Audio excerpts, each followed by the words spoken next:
Most timelines only make sense in retrospect, but we judge ourselves in real time. We look at people who chose early, specialized fast, and built visible momentum, and assume they are ahead. But what we don't see is what they had to give up to move that cleanly. I used to think my big mistake was starting late, that if I had just committed sooner, trained harder, focused earlier, chosen faster, I'd be ahead by now. That's the obvious regret. I just forgot something. I had actually optimized early.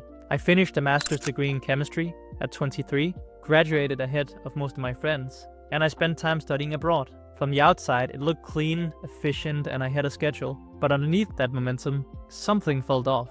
I had interests in psychology, in business, ways of thinking I never explored, because I was trying to move fast and not go wide. I remember questioning whether I'd chosen the wrong degree at all. Not because chemistry was super difficult for me, but because it was narrowing me faster than I could integrate. When my professor told me he had $500,000 set aside to fund my PhD, I said no. Not because it wasn't a good opportunity, and many would have probably picked that opportunity, but because I could feel the misalignment setting in. That was the moment I realized the subtler cost of early optimization. You get really good at one thing and quietly lose contact with the rest of you. Early optimizers, they often build brittle identities. In my case, building an identity around someone who gets his master's degree really early, but not really asking why I wanted to do that. They know how to perform, how to advance, but not how to recalibrate when the terrain changes. And it always changes. You have career shifts, the markets move, your energy goes up and down, the meaning you feel about something in one moment, that changes. And when that happens, the person who optimized early doesn't feel behind, they suddenly feel trapped in their situation.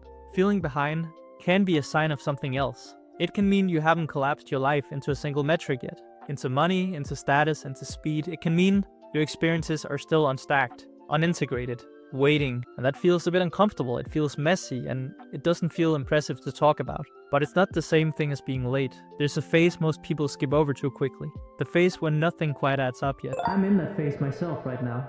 I'm in a new city, new life, with no clear roadmap ahead of me.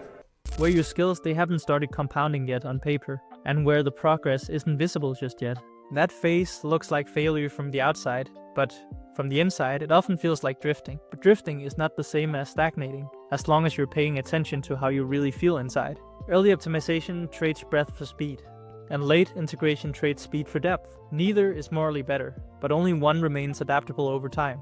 Depth creates leverage that doesn't expire when conditions change. And depth usually comes from detours, from trying things that don't fit cleanly on a resume, from learning about systems instead of titles, and from absorbing patterns instead of chasing specific outcomes. This is why the feeling of being behind often spikes in your late 20s or early 30s. For most people, school has ended, the external scoreboards have disappeared, and only comparison remains. But as the rules are gone, your nervous system panics. It assumes delay means danger. If you're not yet married or have a house, and your friends have them, those things just means that you're on your own path, and the delay means that you're still integrating things. The real risk isn't being late, it's mistaking that discomfort for evidence before you actually have any sort of coherence about where you're gonna arrive.